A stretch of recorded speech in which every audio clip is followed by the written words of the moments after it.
And a very, very good evening to you. Welcome to Politics 101. Welcome to the Politics 101 family. Those of you who have been sending me a lot of feedback over the last week, I want to thank you all. I want to apologize for some of the hiccups that we've been having this week. I know lots of you have reached out to me to find out what's going on. We've had some technical problems here and there, and some things slip in that should not be slipped in. But we have corrected those things. Technology.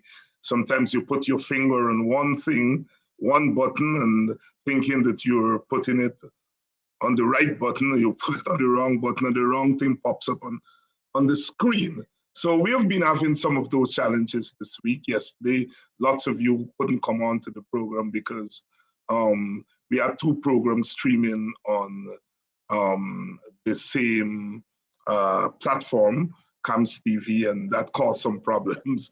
So some of you thought that Politics 101 was not on. As I said, that was the result of some technical mistakes. You touch a wrong button here and this show pop up and so on. But all is well with Politics 101. We're on. The day before, some of you complained that you, for the first half of the show, that you were not seeing us on. Again, we've had some technical difficulties this week, but we have sorted those out, and no, Politics 101 has not been kicked off. We're on, and we are ready to roll. Welcome to you. Welcome to everyone. Everyone coming down to our show. Today we're going to be continuing our discussion. Last week we had Apostle London on, who really brought us up to speed on the situation at Linden,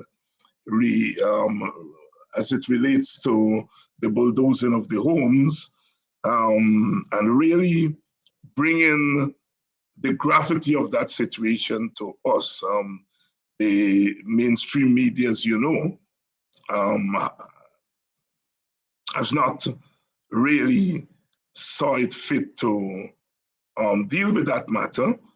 And thanks to our brothers there last night, Shama Solomon was on, and he gave us an update. But tonight we're going to be having Apostle London for the entire show.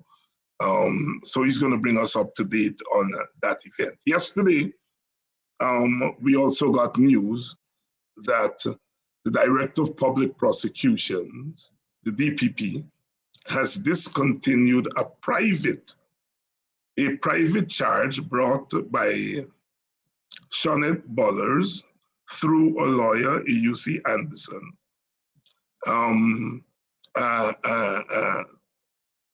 bringing the charge against Norvan Singh, who she alleges spat on her and used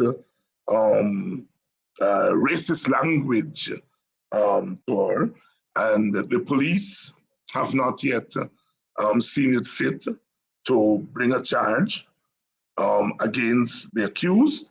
The new commissioner of police had said that the police is doing its investigation. It's now weeks, and we have not heard from the police. But this private charge was brought by Ms. Bullers, and the Director of Public Prosecutions has discontinued the charge.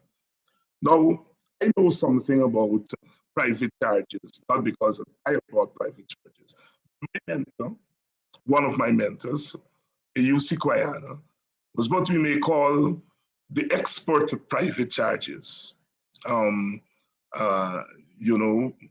Nowadays we have what is called Transparency International and all those groups that are dealing with corruption from the 1960s. Kwayana had been doing three things he had become famous for. One is the using fasting as a form of political protest.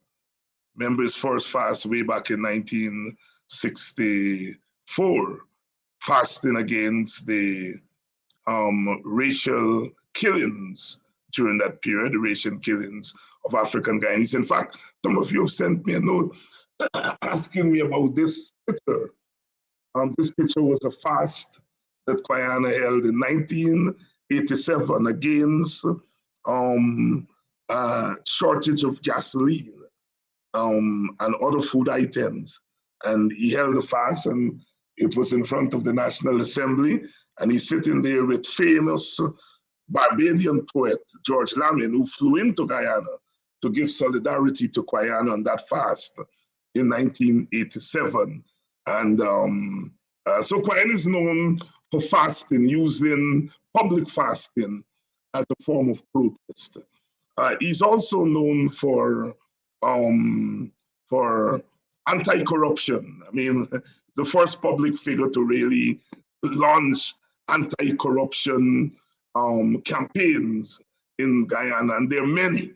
When things would develop in the halls of power and nobody else wanted to deal with them, Guyana, and he was very meticulous in gathering his evidence for these matters. And then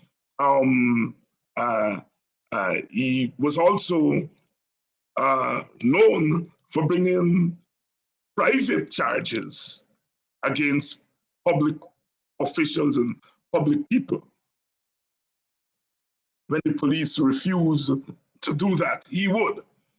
And in all of those instances, we found that the police would discontinue those charges.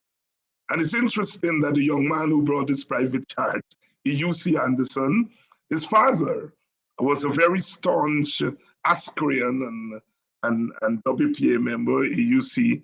I am almost certain his father gave him that name after Mr. Guyana, and that E.U.C. would bring a private charge on a matter like that. That's something E.U.C. Guyana would do. And the young lawyer brought a private charge, which the DPP threw. Raises the question then of the powers of the DPP. The powers of the DPP. That one person has this power of throwing out things like public charges that are brought. There you have it, DPP withdraws charges against attorney Narvan Singh. So the DPP has withdrawn a charge brought by the victim. And it means therefore that if the police were to send the file to her, as they said they're doing their investigation, and if the police were to send the file to her, she's already making it clear that she's going to send back that file to the police, saying that no charge should be had. She has shown her cards. My sisters and brothers,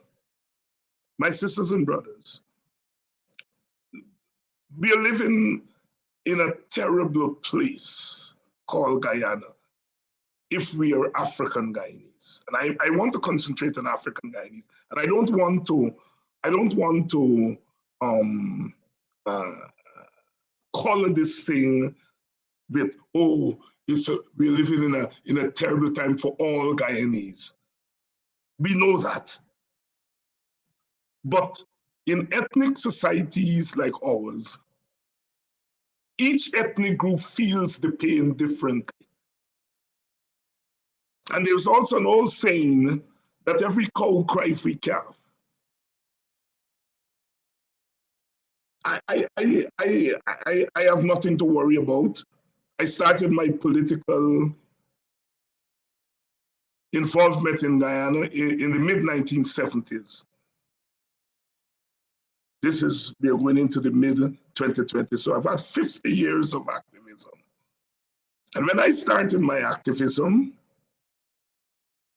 in the Working People's Alliance, in my village, Buxton, it was a time when we felt that Indian Guyanese were being discriminated against more than African Guyanese. And we stood with Indian Guyanese. We stood with Indian Guyanese. As late as the 2002, 2008 disturbances, when we felt that Indian Guyanese were being singled out by the gunmen to be killed as Indian Guyanese because they're Indian Guyanese. There are African Guyanese who were singled out in Buxton and killed. Brother Kidackie, was going to be on the program later, one of his brothers was killed during that period. But we felt that some of us needed to stand up. And Yusi Kwayana,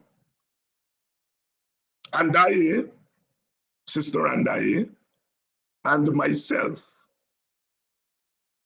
we were the only three public Black figures who stood up and said, this killing that is emanating from Buxton, especially against Indian Guyanese, is wrong and it must stop.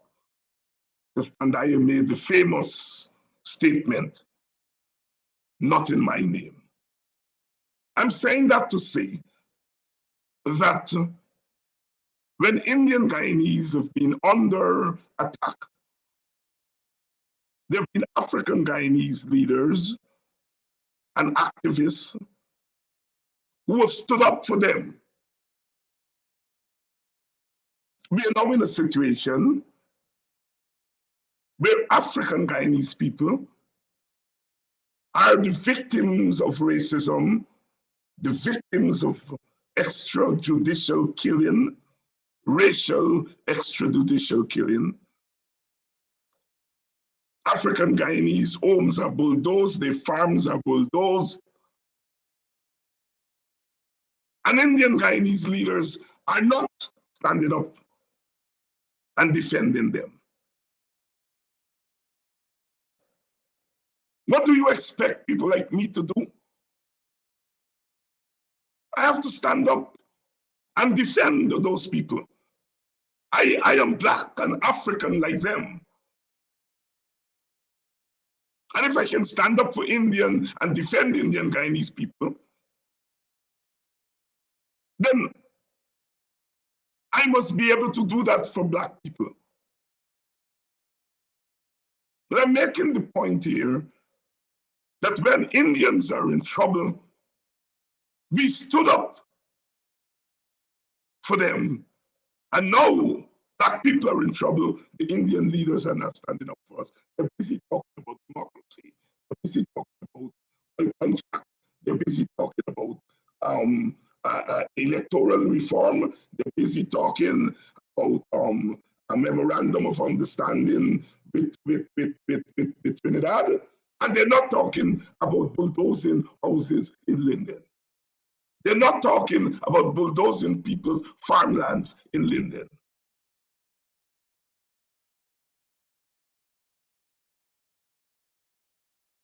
Walter Rodney, one of my mentors, said that African Black scholars have a responsibility to give back to the Black community.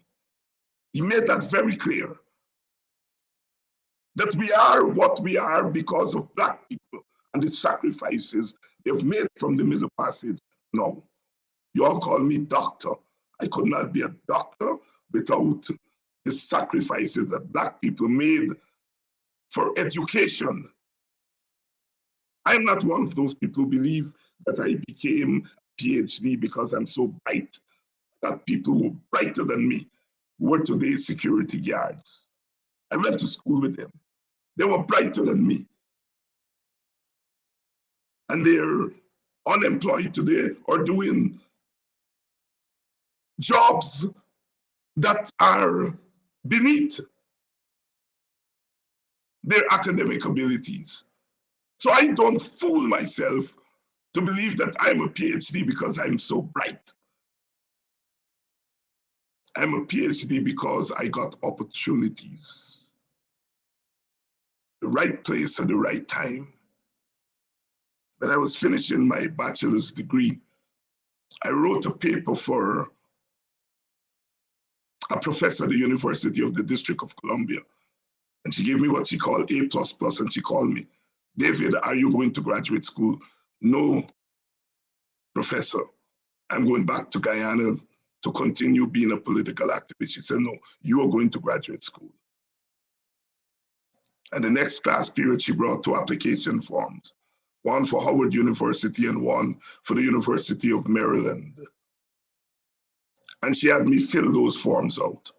And I think they were about $40. So I asked her, tell her that I don't have the money for the application. She said, no, I don't worry that you just fill out the forms. And she took those forms and sent them in. And a couple of weeks later, I got accepted to both Howard University and University of Maryland. My mother always wanted me to go to Howard University, so I ended up going there for my master's degree. And when I was finished, I was ready to come back to Guyana,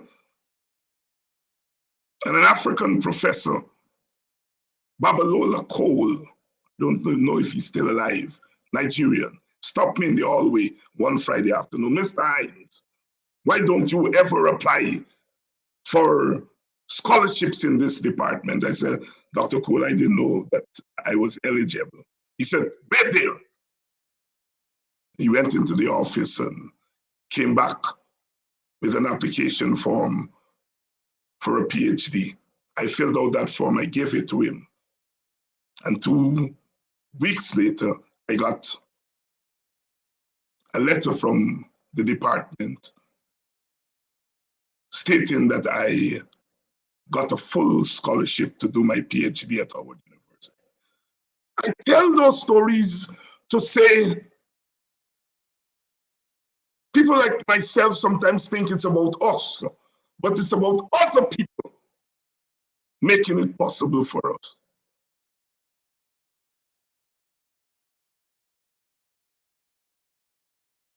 Other people making it possible for us. And so therefore my commitment to the struggle of people, ordinary people, Black people, flows from that. I come from a village in Buxton. Sometimes I think they love me too much in that village. The love that those people showed me from the time I was a little boy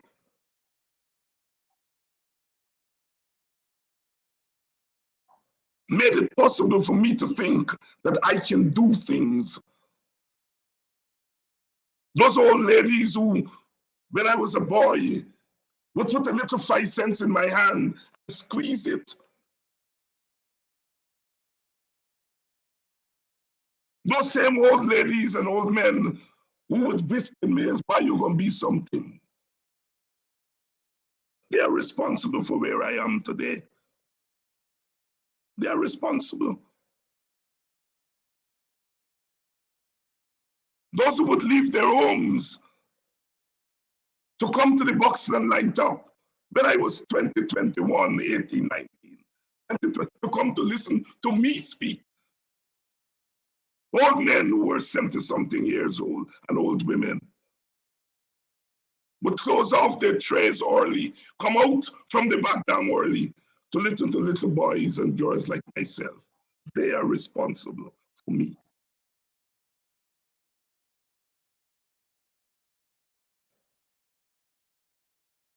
And so when Black people are under attack, I don't defend them because I'm some racist. I defend them because I come from them. I come from the seed. And I've had the privilege to travel across the hemisphere, the Caribbean, and I've seen the struggles of our people all over the region, all over the hemisphere. I've had the privilege to travel all over Guyana and meet people. And wherever Black people cry, I cry. Wherever they bleed, I bleed.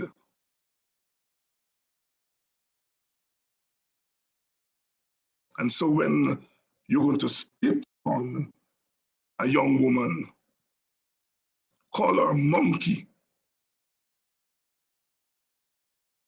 call her monkey. There's the clip of the young lady protesting in front of the DPP today.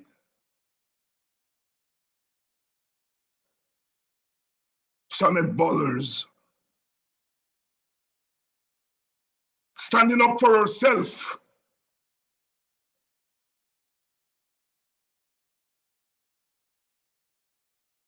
That's the Guyana that we live in. And I'm saying, our lawyer said he's going all the way to the CCJ. I'm saying to you, Black people, you all stop deconstructiness. Stop deconstructiness. I read sometimes the comments on these programs, and I know a lot of we deconstructiness. We do not understand the seriousness that we are confronting.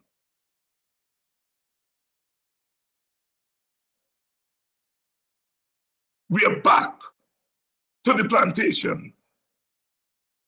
There have always been forces who want to get us back to the plantation. They smile with us while they're pushing us back to the gates of the plantation.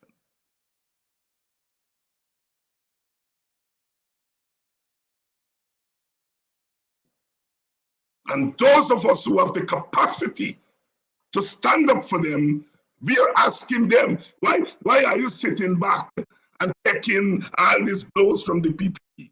Why are we?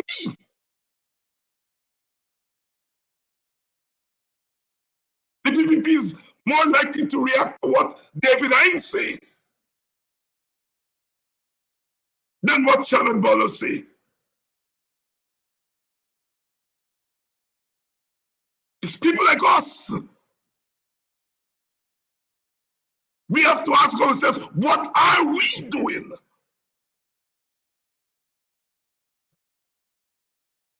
We are busy defending the party. We are busy showing how bright we are.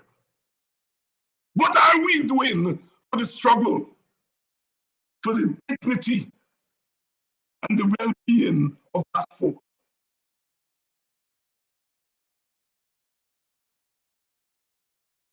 That's the question we ought to be asking.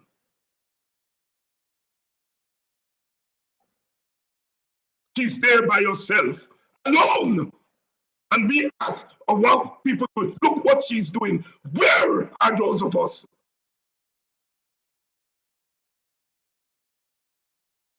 We may not be able to stand there physically with her, but there are many ways we can give solidarity. And so long as I have breath in my body, wherever Black people are being taken advantage of, I will raise my voice. Yes, my ideological upbringing was as a Marxist. I believe that class is important, social class. I believe that people are oppressed because of their social class.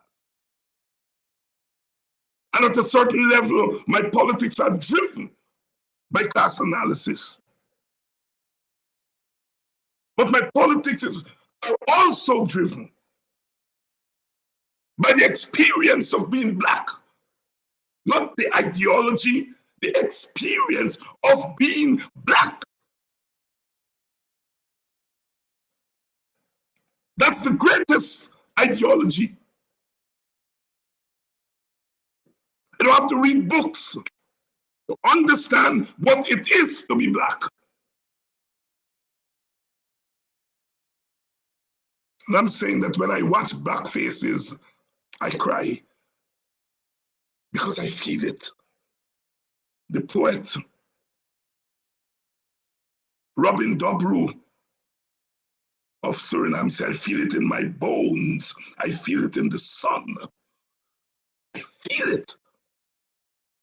You knock black people, you knock me. I'm not letting no man, no woman, and they talk about races, stop me from feeling for black people. And I want to say to you all black people, you all better wake up from that stupor that you all are in.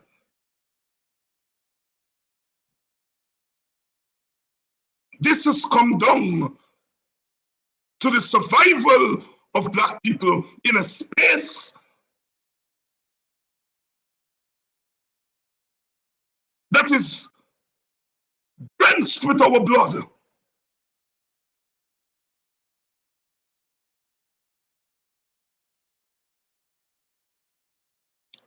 A place that is being humanized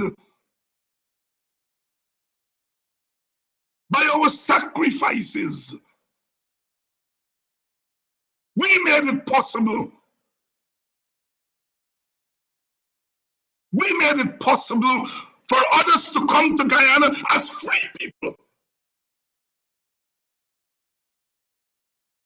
When we freed ourselves from slavery, we freed everyone else. The burden of freedom has always been on our shoulders. And you all allowing people to tell you all, if you say I am black and beautiful, that you are racist and you are hiding from your blackness. Get off it.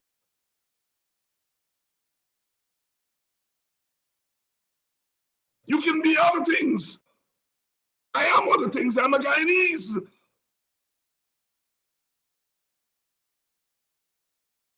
I'm a West Indian.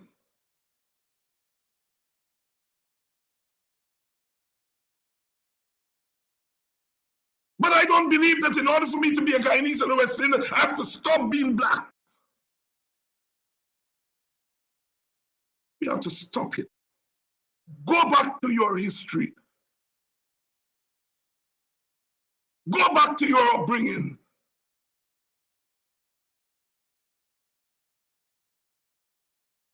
People have sacrificed for us to be where we are today. I see my sister Denise is in the audience. And your little boy, you take your spend a penny and buy flutie. And you go to Miss Booker and you short a penny. You don't have to beg her. She give you the goods knowing that you take the penny and you buy a little flutie. And you go home with the food, you don't get licks because you don't go home with penny short of what your mother sent you with. Those people are responsible for me. And you, they didn't go to university, but they created the conditions for us to go to university. And today our people are under attack and we are not standing up for them. We are not standing up for them. I know what this young lady is going through. They send those messages to me every day. You're a black monkey. You're a waste to the world. Every day they send those messages to me. But I don't give one damn. I come here with my chest in the air, with my black self, and I present it every day to them. Martin Carter said, I come from the nigger yard of yesterday, leaping from the oppressor's hate and the scorn of myself. I turn to the histories of men, the lives of people. From the nigger yard of yesterday, I come with my burden.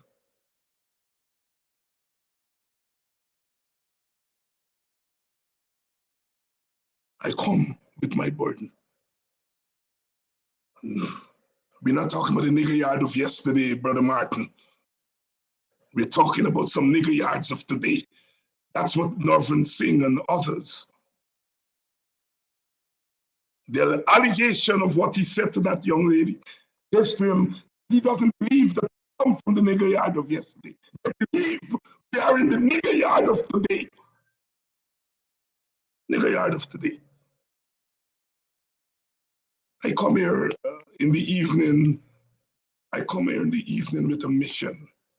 I don't care if it's 10 of you or 510 of you.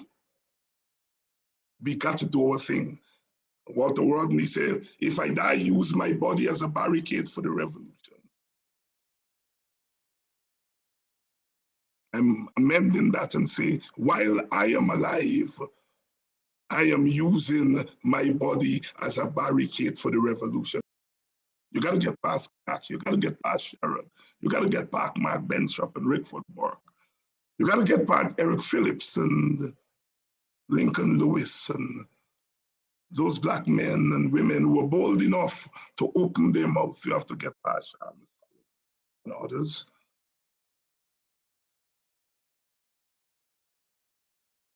I've been there.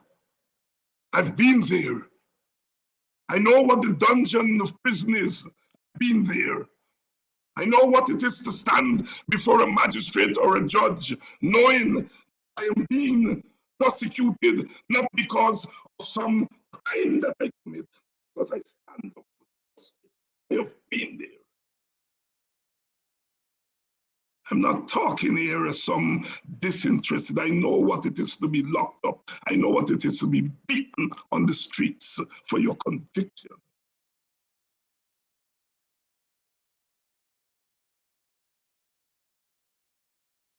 So I'm not fearing anybody tonight. Borrowing from Brother Martin on the night before he died when he said, I'm not fearing anybody. Yes, boy, I know them things by heart. Since I was a young man, I knew the poems of resistance from cover to cover. From the agony of the dark hut in the shadow and the hurt of things, from the long days of cruelty and the long nights of pain, down to the white streets of tomorrow, of the next day, leaping I come, who cannot see will hear. Martin Carter. All right. Listen. Listen. When I talk about blackness, I'm not just talking about pigmentation. I'm just talking about your pigmentation. You can be fair skinned, but if your mind is black and your heart is black, the Rastafarians say, I'm a black heart man. I'm a black heart man. I don't care what they say. I don't care what they call me. Someone in today's newspaper say, I am the most dangerous propagandist and racist in Guyana. Thank God, I thank thee. I thank thee. I've hit the spot. When they call me that I have hit the spot, they cannot ignore me. That's my point. I don't care what they call me. They cannot ignore me because I'm in your face. I learned that in the streets of Buxton. I learned that at Buxton Line Top where I grew up, Buxton Bottom Station. I learned that if you're in my face, I'm in your face back.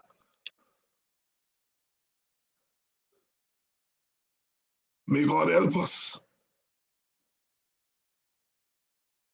May God help us. But the ancestors, our ancestors, are never going to give up on us.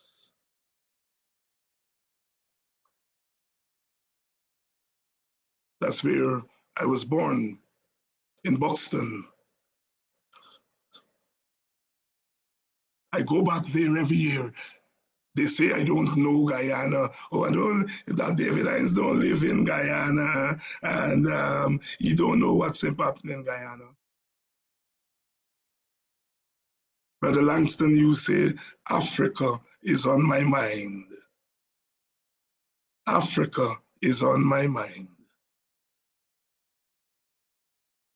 In the background, there's the Church of God. I grew up, there was a pastor named Pastor Luke, would give some of the greatest eulogies. He said, today you bloom, tomorrow you're doomed. And they're trying to push us back to doom.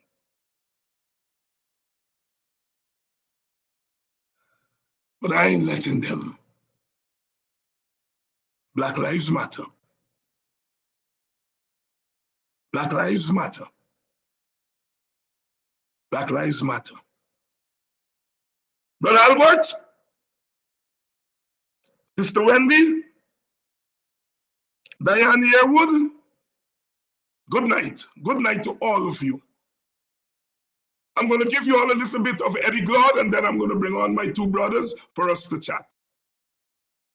Eddie Glaude talking about the masking and the hiding of Black hurt and Black victimhood being all kinds of things. Eddie Glaude. You know, America's not unique in its sins as a country. We're not unique in our evils, to be honest with you. I think where we may be singular is our refusal to acknowledge them. And the legends and myths we tell about our inherent, goodness to hide and cover and conceal so that we can maintain a kind of willful ignorance that protects our innocence. See, the thing is that when the Tea Party was happening, we were saying, pundits, oh, it's just about economic populism. It's not about race. When people knew, social scientists were already writing that what was driving the Tea Party were anxieties about demographic shifts, that the country was changing, that they were seeing these racially ambiguous babies on Cheerios commercials, that the country wasn't quite feeling like it was a white nation anymore. And people were screaming from the top of their lungs, yo, this is not just simply economic populism. This is the ugly underbelly of the country. See, the thing is this, and I'll say this and I'll take the hit on it. There are communities that have had to bear the brunt of America confronting, white Americans confronting the danger of their innocence. And it happens every generation. So somehow we have to kind of, oh my God, is this who we are? And just again, here's another generation of babies. Think about it, that 2-year-old had his bones broken by two parents trying to shield him from being killed. A woman who has been married to this man for as long as I've been on the planet almost, lost her husband. For what? And so what we know is that the country has been playing politics for a long time on this hatred. We know this. So it's easy for us to place it all on Donald Trump's shoulders. It's easy for us to place Pittsburgh on his shoulders. It's easy for me to place Charlottesville on his shoulders. It's easy for us to place El Paso on his shoulders. This is us. And if we're going to get past this, we can't blame it on him. He's a manifestation of the ugliness that's in us. I've had the privilege of growing up in a tradition that didn't believe in the myths and the legends because we had to bear the brunt of them. Either we're going to change, Nicole, or we're going to do this again and again, and babies are going to have to grow up without mothers and fathers, uncles and aunts, friends, while we're trying to convince white folk to finally leave behind a history that will maybe, or embrace a history that might set them free from being white. Finally. What else? Lord help us.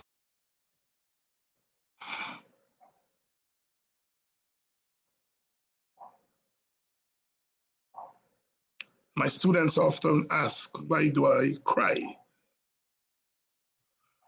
Why do we as scholars, Black scholars, why do we cry? We cry not because we are weak. We cry because we have to teach that stuff. We have to explain that stuff.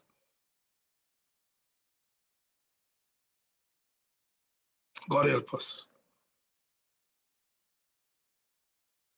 God help us. The interview tonight, Kidackie, Amsterdam, my brother from Buxton.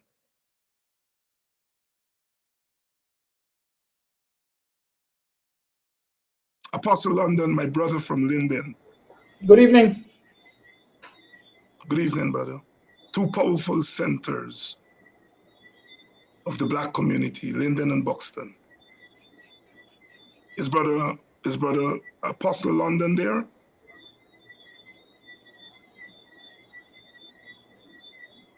The two centers of the manifestation of, oh, I think Brother London has gotten knocked off, but he's coming back in. Brother Kidackie, any reaction to that clip by Professor Eddie Glaude? Of course, first and foremost, let's say you could replace the US in that clip to Ghana. Everything you spoke about in the US, we can basically attribute to Ghana. We have serious ethnic issues in this country that people pretend don't exist. And when people point them out, they tell you that they're one-off issues and they try to pin them on individuals. And let me go straight to the alleged actions of Attorney at Law Nirvan Singh. And we're going to come to that. And we're going to come to that. Let me get Brother Nigel in. Did you see that clip with Brother Eddie Glaude? No, I didn't. We actually had a power outage here. We had a power. All right. Let's last week when you came on, you gave us an update on what was happening in Linden with the bulldozing of houses and bulldozing of farmlands. What has happened since then? Thank you, and greetings, of course. I always appreciate the invitation to you, Mr. Amsterdam, and others who are viewing the broadcast. I appreciate being here. Ever since we spoke, there was an agreement somehow brokered, not with, as far as I'm aware, any legal counsel, but the Central Housing and Planning Authority, I was informed, met with individuals, and they were told that they would have a house lot. They have to pay $515,000 for it. The initial payment would have to be made within a month, or maybe all the payment. But that's where they are. So some individuals have cowered to some extent or caved, and they've accepted what they said is this offer. Others are still standing their ground. And so on the table now is the arrangement that they would be offered a house lot. And the other thing is that the individuals would then have to discuss compensation at a later time. So that is where we are at the moment. In all of this, is there anything like compensation for I hear house lots, I hear all those things? Is the issue of compensation for these houses and the farmlands? Thank you for that question, and it's so important because there seems to be the notion that it doesn't matter what you would have lost or what investment you would have made, the individuals would have made, everything is just worth a house lot, and the house lot is said to be worth $500,000, $515,000. Then I'm hearing as well that that the Central Housing and Planning Authority figures are saying, listen, they will discuss compensation at a later date. That is yet to be done. That's why I said a person seemed to be acting without legal counsel, because I'm seeking to guide as many as I can. But I said to them, if you enter any arrangement with the Central Housing and Planning Authority, and you say, listen, you're going to sign an agreement that you accept this house lot, you pay for it, and you put your name in a bag, whatever you're going to do. then in essence, you are agreeing to their terms. And so if they say we'll discuss compensation at a later date, they haven't said when, they haven't said what amount you will receive, nothing. And neither did they agree that the actions in itself were unjust, they were inhumane, they were against, or they were a violation of persons' human rights. None of these things are being discussed. So just a matter, a case in which persons are seeking to quell the situation by dealing with individuals who may not be duly informed or properly advised. Brother London, thanks very much for that update. Thanks very much for that update. Brother London, we're not talking about some place that is hidden in some little corner of Guyana. We're talking about Linden. Exactly. A place with a long history of struggle, of independent action, a place with a profile that is probably bigger than Georgetown. Many people are asking the question.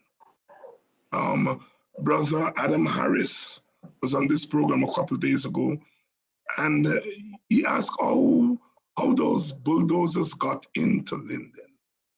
I think the question they're raising, where is the Linden of struggle?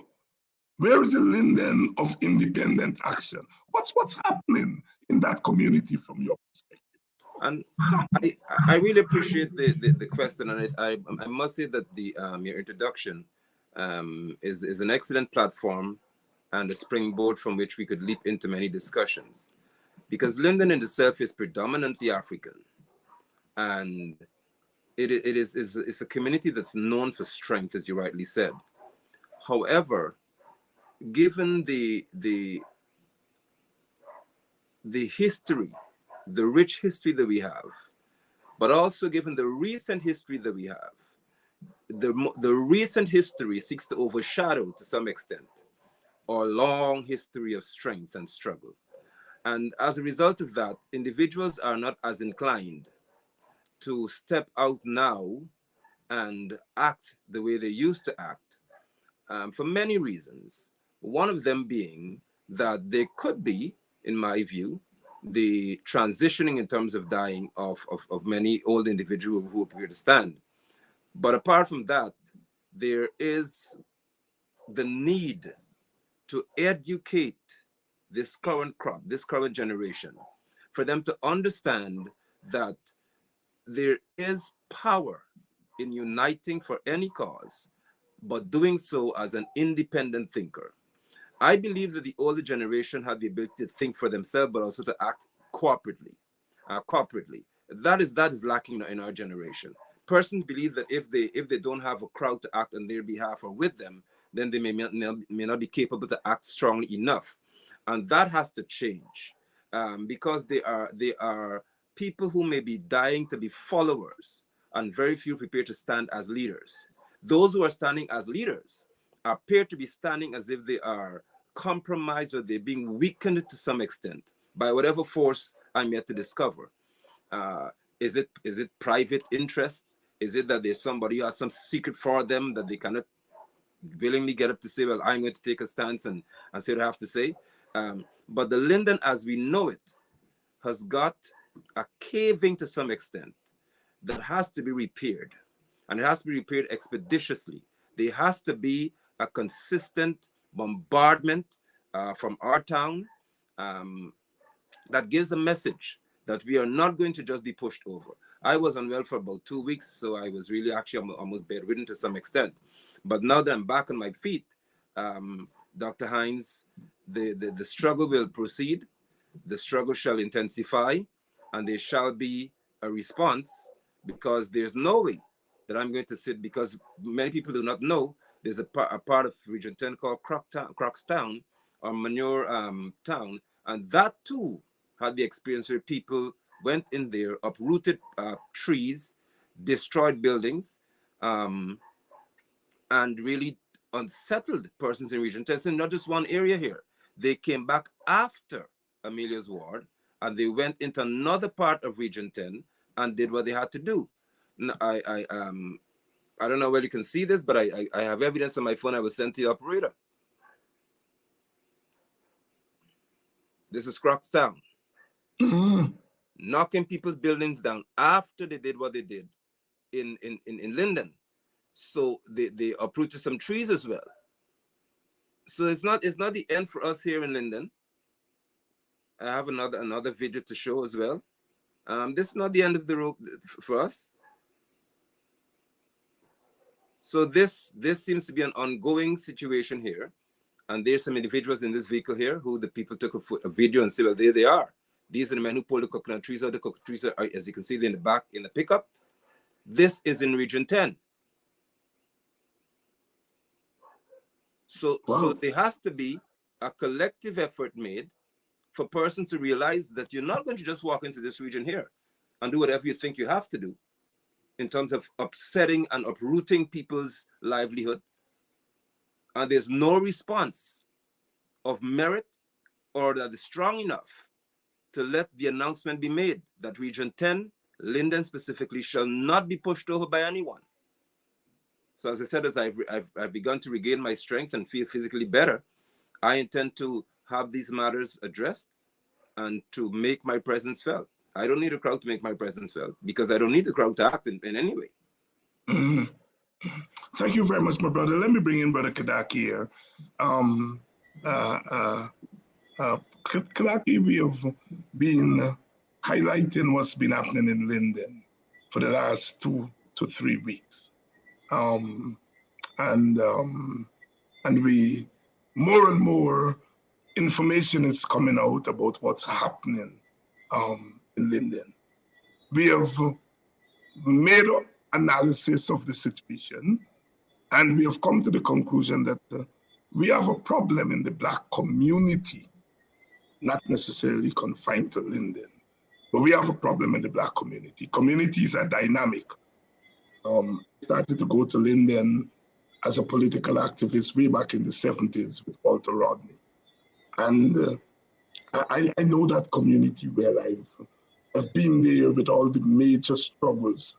As late as 2012, I was there. And so my sense of Linden maybe somewhat guided and biased than what your generation is seeing in a place like Linden and the Black community in general. Speak to me as a younger Black person than myself, looking into the Black community, looking into what's happening in Linden now, just a mere 10 years after the victorious Linden struggles.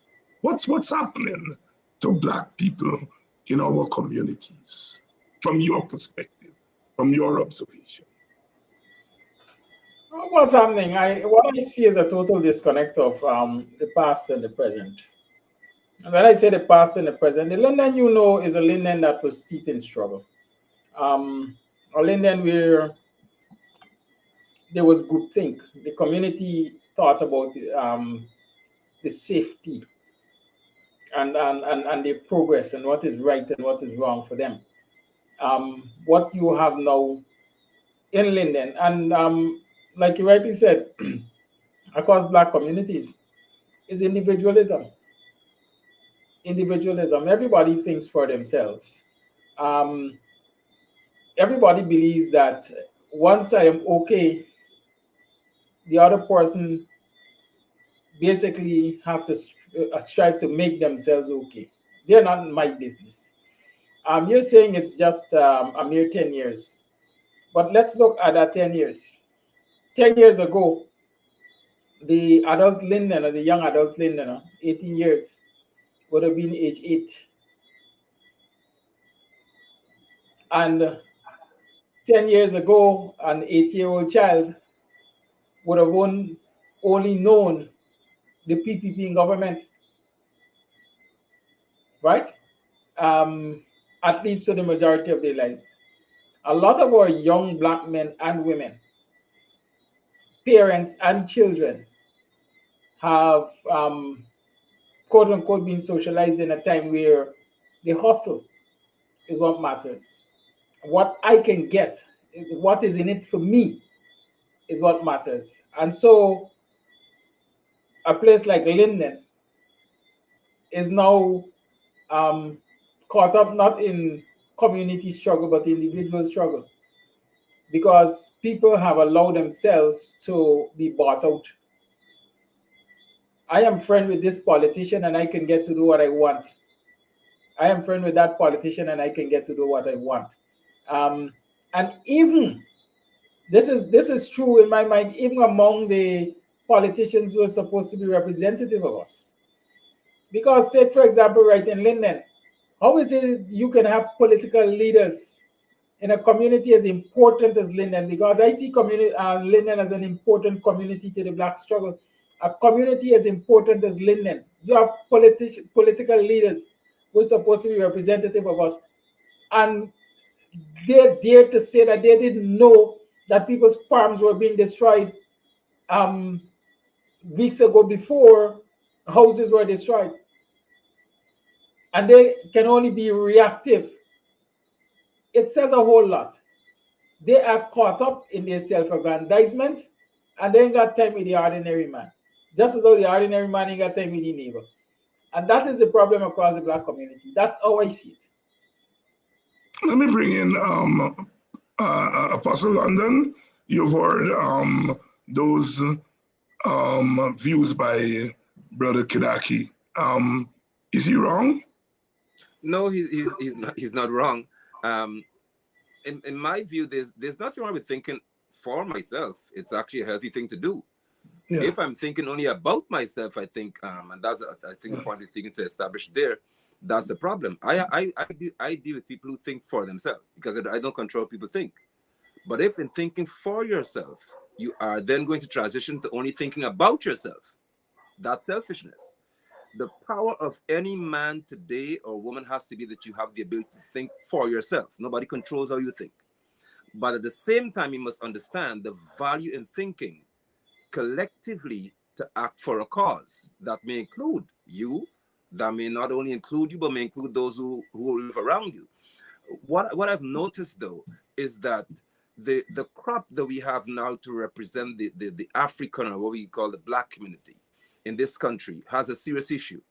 And the issue that we're having here is that either some people may have become a bit too intellectual in their approach to issues, where the culture now is that you issue a statement here and there, or you write a lengthy, almost dissertation, and oh, this is what's going to be, and this is my view.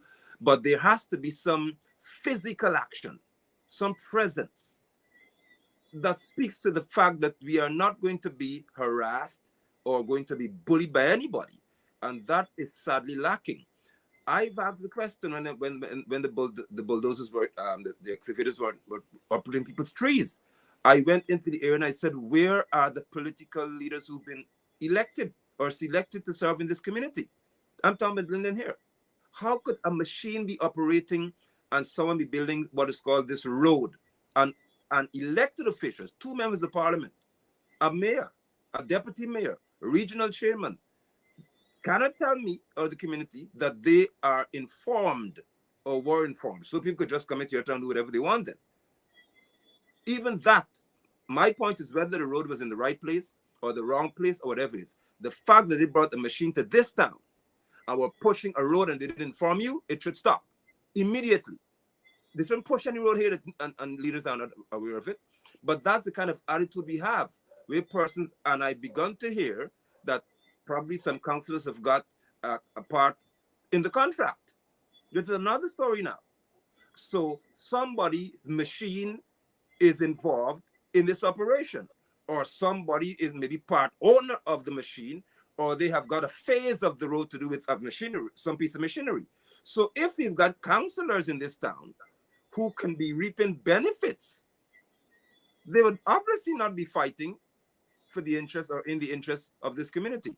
We have got to have people who are strong enough to forget sometimes our political party and understand that there's power in representing people.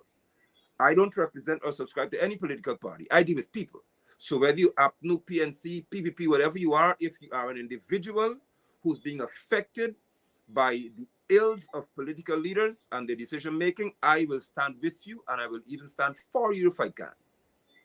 But this selfish behavior that I see among politicians, and to some degree, the weak behavior that I see among politicians, has to stop. Permit me, please, but this woman who stood today, Ms. Bullis, for example, I'm in Linden.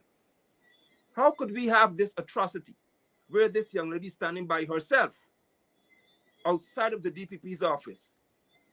HGP Nightly News has captured the moment. You mean to tell me that nobody from Congress Place, wherever it is, or AFC headquarters, wherever you are, could have said, okay, now this has happened. We're going to issue a statement followed by action. Tomorrow we'll be on the street standing to represent this woman. What is wrong with us? What is wrong with our people? This is a tragedy of no mean order, no mean proportion here.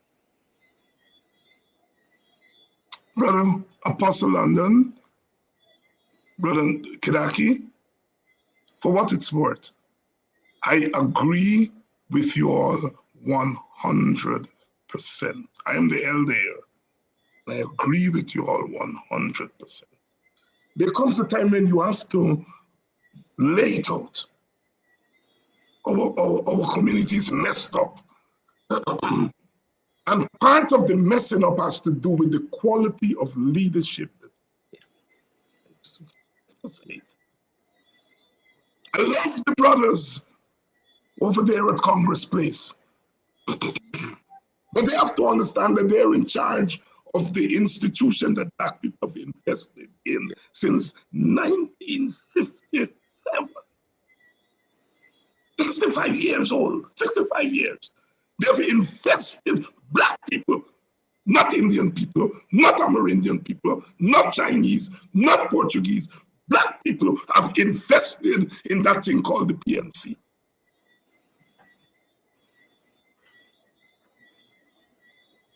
My brothers and sisters over there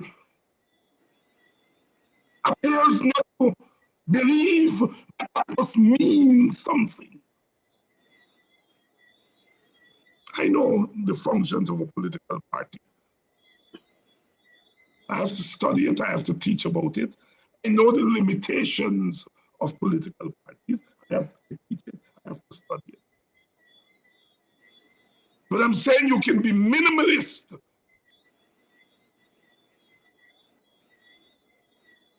with your defense, you can be maximalist with looking for crossover vote, and minimalist when it comes to defending your people. Something is wrong. When Burnham in the 1960s said, "Watch with me for another night," he wasn't speaking to other ethnic groups, he was speaking to Black people. Watch with me. That political party has to realize that's the broadest practice. It has to defend its people. Because I guarantee you that in 2025, when they look around, Black people will not be there with them. I am saying that. Already in 2020, when they looked around, some Black people were not there with them.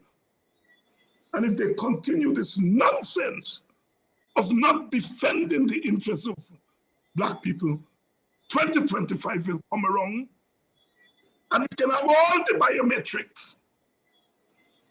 We can have the clean voters list.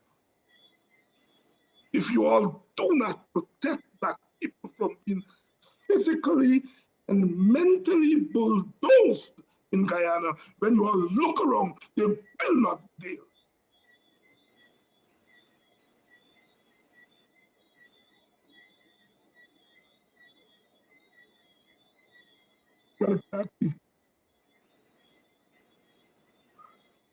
Planet Ballers, the DPP discontinuing the charge, the young lady standing there. Talk to me. Well, again, the young lady standing there, again, she stands there individually.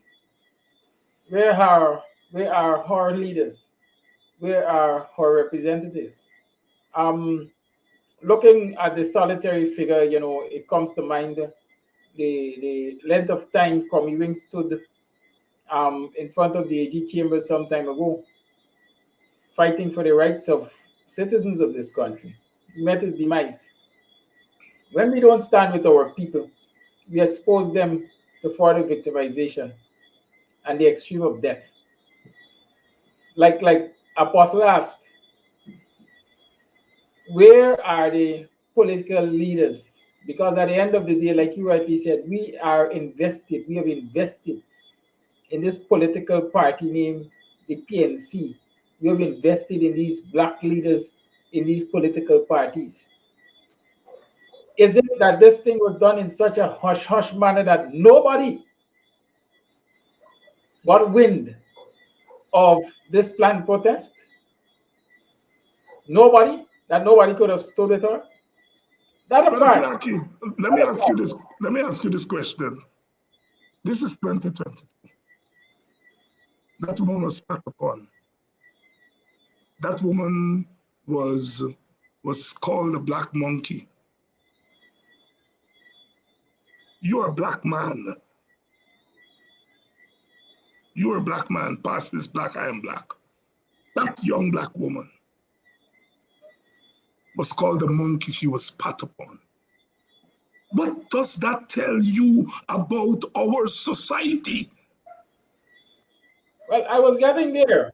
Right. The reality is, like I said earlier, the statement that was played earlier is very, very much reflective of what's happening in this country. And if you look at the actions of the DPP, what the actions of the DPP is saying basically is that I endorse the behavior. I endorse the alleged behavior of Nirvan Singh because I'm protecting him. I will not allow him to face his day in court. And by extension, I will protect any who looks like me, who has political connections, when they behave in this manner. If you look at the history of the DPP in terms of withdrawing, taking over, and not processing these cases, I always remember the charges filed by Brother UC Kwana on Beast. Beast was a PPP operative. Nobody should forget that 19 fraud charges were dropped against Irfan Ali. Nobody should forget that charges against Ashni Singh and what's his name? And Nandal and a whole host. And the charge that Brother UC brought when my neighbor, your countryman, Shaka Blair. Yes. Right? All of those charges. And let us not play nice and pretend that those charges, the action of the DPP can be considered racist. Because in every instance that I've mentioned, the people before the courts were Indo-Guyanese. Yeah, but move beyond the person and move to the institution that she represents, Brother Kidackie. Certainly. Sometimes the person, somebody can always say, how we know that she's racist? We don't know. What I'm saying is that there is an issue of racial discrimination. There is a very important office called the Office of the Deputy Director of Public Prosecution. And you are erring on the side of the accused. You are using your office, God damn it, to err on the side of the accused instead of the accuser. That's where the racism is. It's not all Indianness. It's the way in which the institution that she let them represent. She has two choices. Err on the side of the accuser, and you're erring on the side of the accused, using your office with ultimate power to do that. That's what we have to talk about. And obviously your behavior is supported by the wider government. Because you've heard of many other instances where lesser issues than those were acted upon by officers of the government and the president and vice president and hierarchy of the government stepped in and basically reversed those decisions. Up until now, we have not heard an utterance, quite frankly, from Irfan Ali and Jagyo and Anil Nanla. None of them made an utterance in this particular issue, right? And it says to me that this, well, I don't even have to say it. That is racist behavior. This institutional racism, we have to get that into the heads of our supporters. I don't care if Jack Joe is a person, is racist as a person.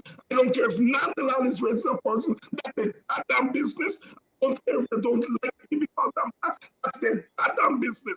But when they're going to use that, when they're going to use their prejudice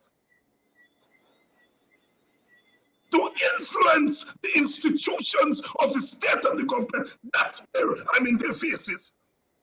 We have to get from this personal business. I know a lot of Indian people. They're not racist individually. I don't judge them individually. But when you see racism taking place and you, as an Indian individual, do not put your hand up and say, I'm again, that's where I'm judging you. We have to teach our people, my brothers. I hope you all agree with me.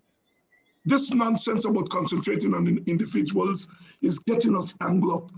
Because when they move that individual, they put another individual. And the institution, when they move Shalim Ak, they will put another individual. It is the use of the institution that that lady has done. She has power in her hands. And if I may, sorry, go ahead, my brother. If you didn't continue your thought, Kidackie, but yes. the someone who sits in the office of the Director of Public Prosecution must be informed and aware of the society in which they live. Yes. They must be aware of the issues that are across the nation. There's a reason why Irfan Ali coined the city term of One Guyana when you already have a motto that speaks to one people, one nation, one destiny. Because he knows that there is division and there is division in the country.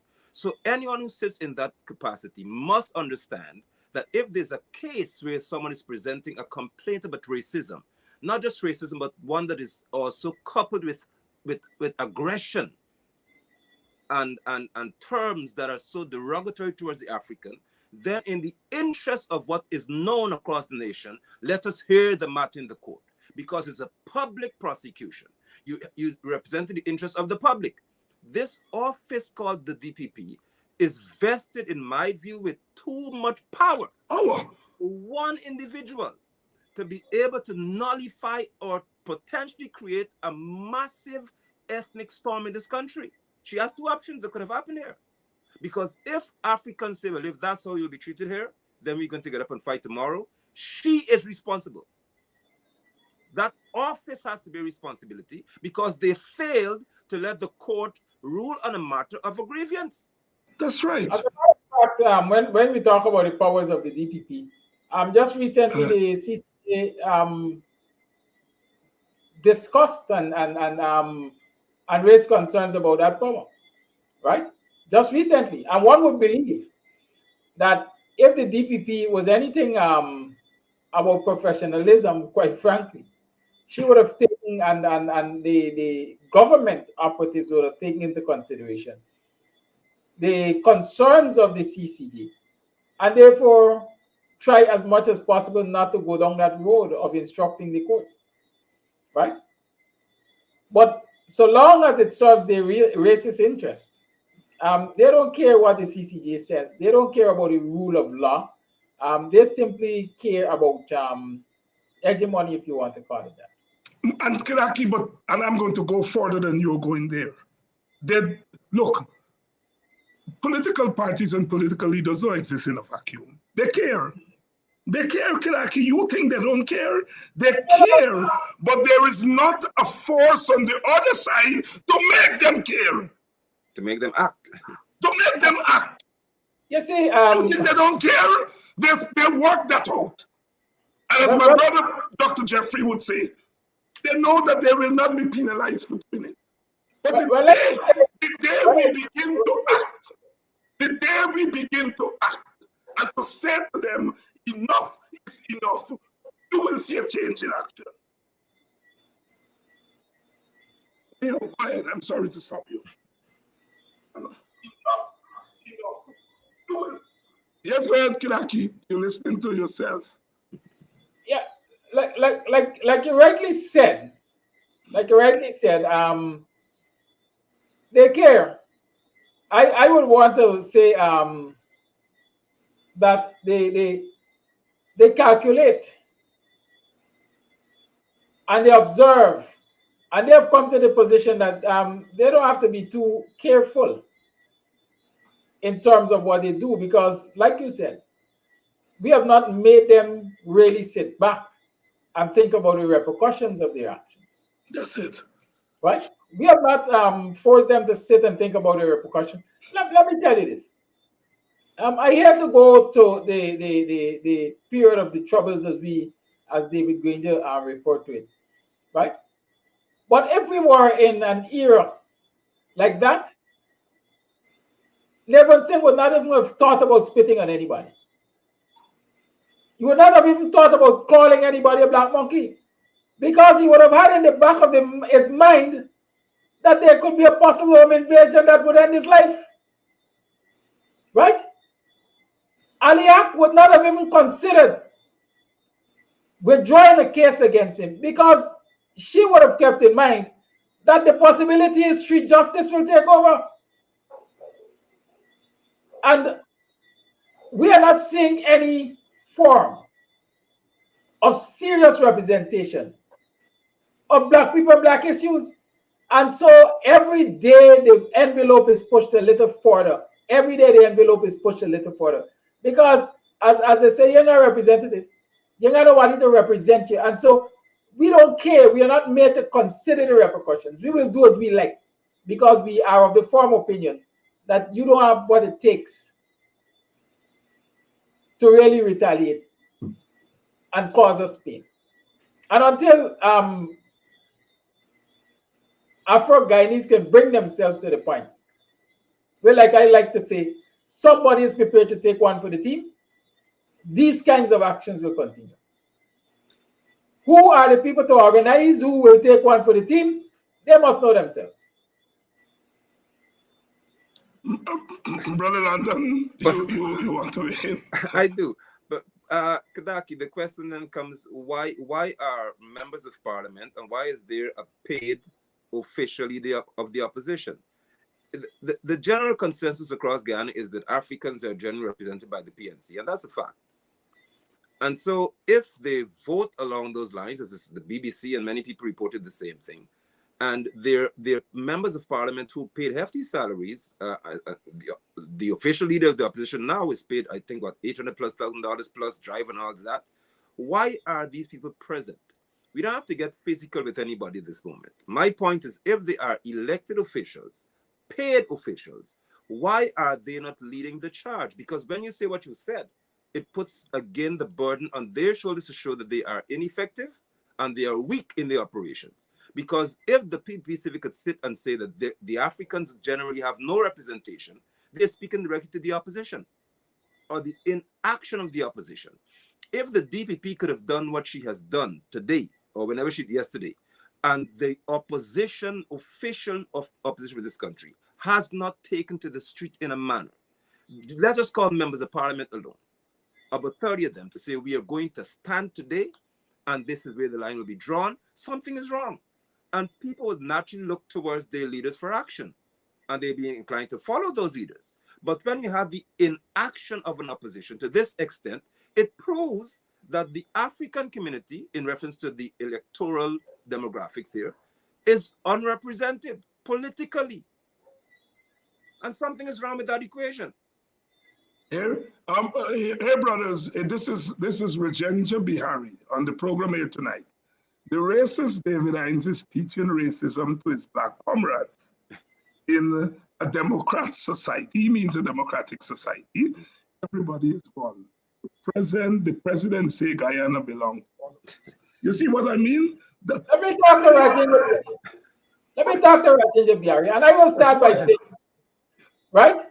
The racist Indians, the racist Rajendra Bihari, is of the opinion that Ghana belongs to all of us only when it serves their interest. When they are in the ascendancy, when they have economic power, political power, Guyana belongs to everybody, with us being at the bottom of the ladder.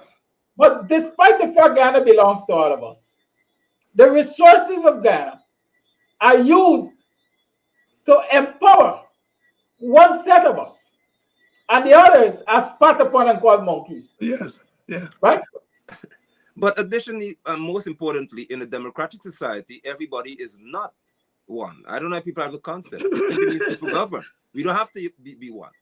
Democracy means that 49% could vote and 51% vote for somebody else and 51% ruled. We don't have to be one. There's nothing about oneness in democracy. It's just a method of governance.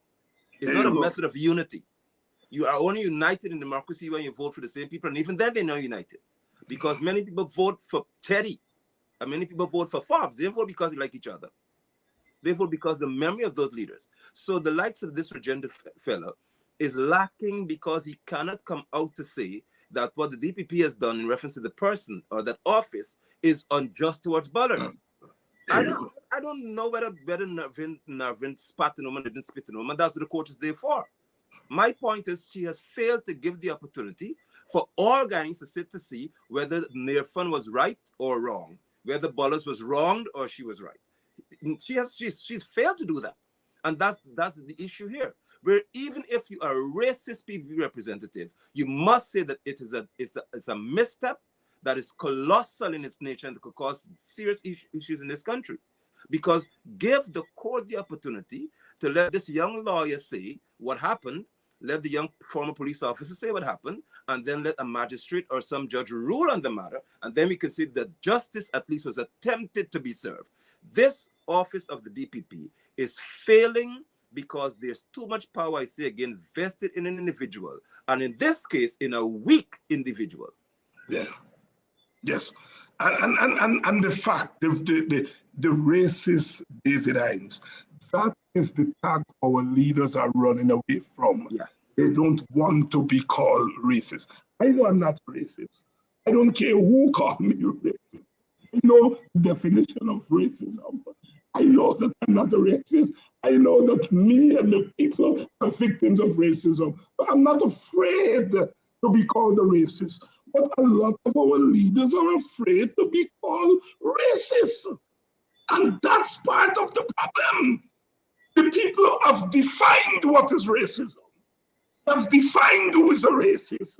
And they've put us there, and we respond to that. Not David Hines, not this one, Mr. Barry. You can call me a racist a million times. I'll still be in your face as a black man. As a black man. Strong, proud. I don't care. I think the party needs to set up an African Guyanese desk. I don't expect the party to be an African Guyanese party. But if my brother Aubrey's listening to me, I will advise this party to set up an African Guyanese desk. I agree. It's I needed. think that's the way you deal with it.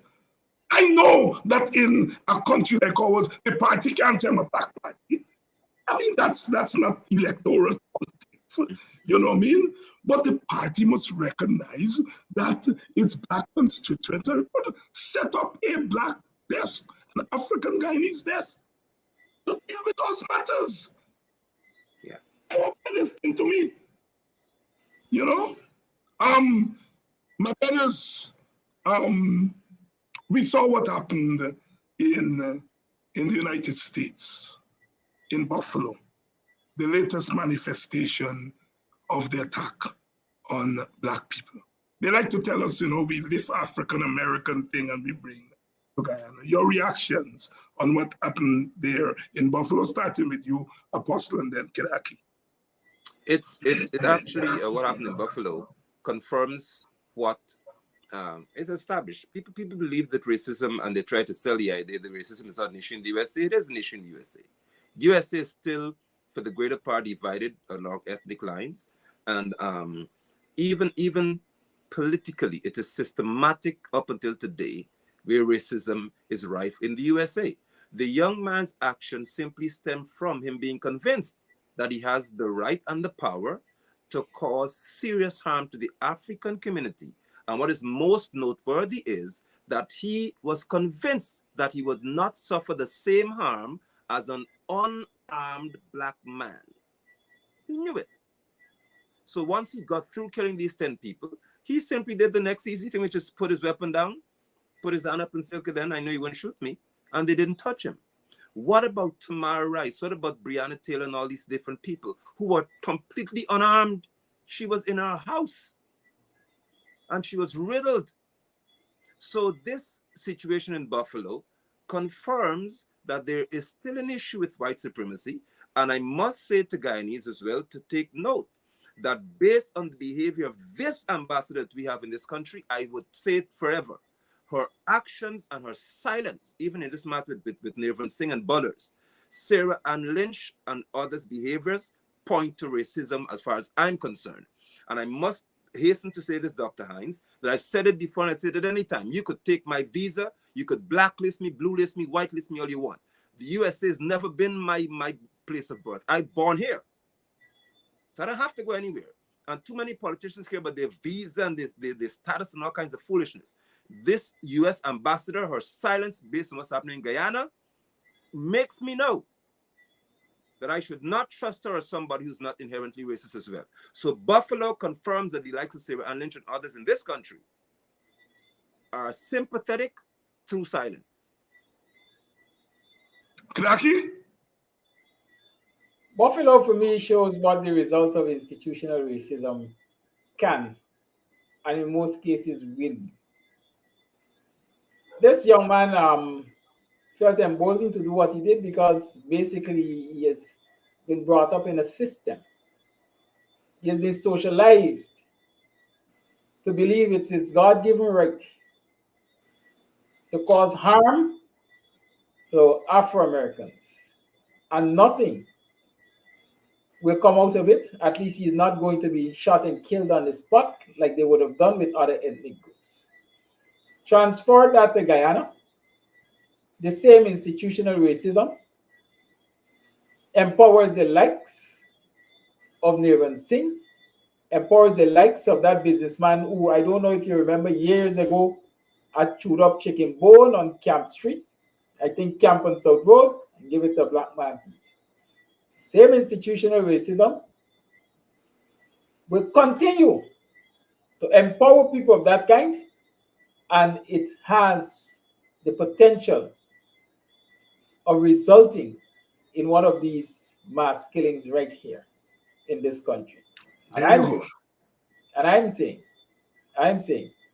that unless a serious challenge confronts this cabal, confronts the powers that be, to deal with in a significant way this institutional racism,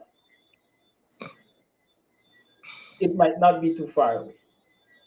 And Kidackie, I think you've summed up my thought, and you've said it for me, and I'm sure you've said it for so many tens of thousands of us African Guyanese. The fear that what happened in Buffalo is not far away from happening in our Guyana. I have nightmares, and I do everything in my power to prevent that from happening in Guyana, but I feel it in my bones that it's not far away. When I read those posts on hungry belly black people and we gonna poison you all and so on, I will never forget those posts. No. I will never forget them, because that's the manifesto. We talk about this little boy in Buffalo having a manifesto. The anti-black manifesto in Guyana was there online during the 5 months. The promise to poison and to kill black people. I fear a Buffalo up in Guyana. And that is why I'm doing everything to push back against it. My brothers, I want to thank you all very much for what you all do. I want to thank you all for what you all do in your individual capacity, and thing. This is a time that calls for strong Black men and women to stand up and look them eyeball to eyeball. And I want to thank you all for what you're all doing. The Black struggle is not our only struggle. We have to struggle as poor people. We have to struggle as women. We have to struggle as villagers and rural people. But the clear and present danger to people like you and me is not our social class status. It's not our gender. It is not the village or the town from which we come.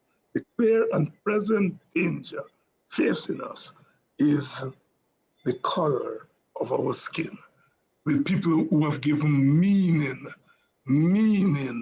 inferior meaning to it. Thank you all so much. Thank you all so much for a spirited program, my brothers. And I hope that we continue this conversation, and we hope that this conversation can move from conversation to action. Correct. Conversation to action. Thank you all, my brother. Thank you. I want to thank you all in the audience. Tonight, of course, I've been pumped. You know, there's some nights that I'm more pumped up than others, but that's it. I live for the struggle. That's what I live for. I live for. Somebody made it possible. Somebody made it possible for me to have a voice. Somebody made it possible for me to have a voice. Good night, my brother David. Good night. Good night, Bishoy. Good night, Jermaine. Good night to all of you. All of you. All of you. Without you, there is no me. Without you, there is no me. It could have been any one of you before this mic. And so I speak before this mic, not as David Hines, but as a part of a larger voice. Leadership is nothing without followership. And leadership must respond to followership. From the nigger yard of yesterday, I turn to the world of tomorrow with my strength. I keep me down. I'm going to find a way to come up and stay in your face. The harder you come, the harder you fall. Brother Jimmy Cliff, good night. Have a nice weekend. See you all next week.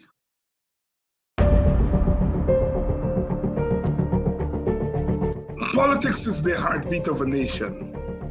It's not always pleasant, you know. Politics can be very nasty, as we know. But politics is necessary, it's essential. Politics is about who gets what, when, and how. And although it's a nasty thing sometimes, we have to turn it into something that is pleasant. And on Politics 101, we try to do that. We try to engage the issues. We try to ask questions. More than that, we are mobilizing our people because, you know, information and knowledge are essential to a functioning society, to a functioning democracy. Democracy is not just about elections and good governance. It's also about an informed citizen, an informed people. And that's what we do on Politics 101. We try to inform you, but we do so not by just giving raw information. We do so by a critical analysis. We ask questions. We locate the present in the past, and we locate the past in the present. We strive to turn Guyana into another kind of society. Our quest at independence is always freedom, and Politics 101 is about that freedom journey.